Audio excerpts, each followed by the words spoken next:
புரட்சி தலைவருடைய நினைவு நாளுக்காக அவருக்கு அஞ்சலி செலுத்துவதற்காக அம்மா மக்கள் முன்னேற்ற கழகத்தின் சார்பாக நாங்கள் அனைவரும் இன்றைக்கு வந்து அஞ்சலி செலுத்திவிட்டு செல்கிறோம். வரும் தேர்தலை எப்படி சார் பார்க்குறீங்க? வரும் தேர்தலை இது திமுக கூட்டணியை வீழ்த்துகின்ற தேர்தலாக தேசிய ஜனநாயக கூட்டணி தமிழ்நாட்டில் ஒரு மக்களாட்சியை அமைக்கின்ற தேர்தலாக அமையும். அது அவருடைய ஆசையை சொல்றாரு. ஆனால் நிச்சயம் தமிழ்நாட்டு மக்கள் திமுக ஆட்சி மீது மிகுந்த கோபத்திலையும் வருத்தத்திலையும் இருக்காங்க. அதனால அது தேசிய ஜனநாயக கூட்டணிக்கு வெற்றியாக அமையும். பொறுத்திருந்து பாருங்க. சார், அதிமுகவுடைய செல்வாக்கு குறைஞ்சிருச்சு, வாக்கு குறைஞ்சிருச்சுன்னு முதலமைச்சர் சொல்றாரு.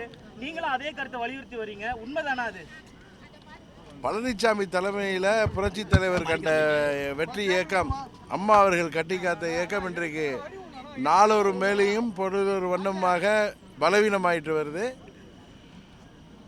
அதனால் அம்மாவின் உண்மையான தொண்டர்கள் அனைவரும் பழனிசாமிகிட்ட ரெட்டையில இருக்குங்கிறத காரணம் சொல்லி தாங்களே ஏமாற்றிக் கொள்ளாமல் சரியான முடிவெடுக்க வேண்டும் என்று புரட்சி தலைவரின் நினைவு நாள் என்று நான் அவர்களுக்கு வேண்டுகோளாக வைக்கிறேன். 2026 அதிமுக ஆட்சி அமையும் சொல்லிட்டு எல்லாரும் சொல்றாங்க. ஓபிஎஸ்ல இருந்து சசிகலா, எடப்பாடி பழனிசாமி, அதுக்கு சாத்தியம் இருக்கா?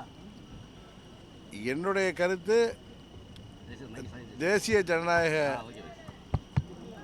கூட்டணியின் ஆட்சி, அதில் அம்மாவின் தொண்டர்கள் இணைந்து அந்த ஆட்சியை உருவாக்குவோம் என்பதுதான் எனது. வாக்கு வங்கி குறைஞ்சிருக்குன்னு சொல்லியிருக்காங்களே, அதை தான் சொன்னேன். பழனிசாமி தலைமையில் நாளொரு மேலையும் பொழுதொரு வண்ணமாக அது பலவீனமாயிட்டு வருதுங்கிறது தான் எல்லாருக்கும் தெரிஞ்ச விஷயம் தானே. அதிமுகவை ஒருங்கிணைக்கக்கூடிய பணியில் டிடிவி தினகரன் இருக்கிறார் அப்படின்னு சொல்றாங்க. டெல்லி எல்லாம் போயிட்டு வந்திருக்காரு அப்படின்னு. அந்த ஒருங்கிணைப்பு பணியில கிங் மேக்கரா நீங்க இருக்கீங்களா? டெல்லிக்கு நான் போனது எனது தனிப்பட்ட முறையில் ஒரு பயணம். நான் என்றைக்கு கிங் மேக்கரெல்லாம் இருந்ததில்லை. நான் சாதாரண தொண்டன் தான். ஆனால் அம்மாவுடைய தொண்டர்கள் எங்கே இருந்தாலும் அனைவர்களும் ஒன்றிணைந்து திமுகவை வீழ்த்துவதற்கு முயற்சி செய்ய வேண்டும் என்பது தான் எனது வேண்டுகோள். எம்ஜிஆர் நினைவுனால எடப்பாடி பழனிசாமிக்கு நீங்க என்ன சொல்ல விரும்புறீங்க? திருடனா பார்த்து திருந்தா விட்டால் திருத்த முடியாதுன்னு தலைவர் பாடியிருக்காரு.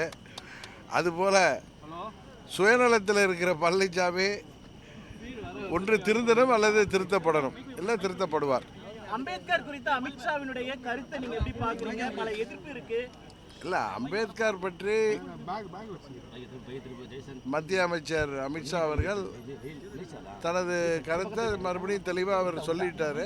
அதனால அந்த சப்ஜெக்டை பற்றி நம்ம பேச வேண்டிய அவசியம் இல்லை என்று நினைக்கிறேன். பாதகம் செய்பவரை கண்டால் நாம் பயங்கொள்ளலாகாது பாப்பா, மோதி மிதித்து விடு பாப்பா, அவர் முகத்தில் உமிழ்ந்து விடு பாப்பா. அண்மை செய்திகளை உடனுக்குடன் தெரிந்து கொள்ள இணைந்திருங்கள் இயம்நாடு தொலைக்காட்சியுடன்.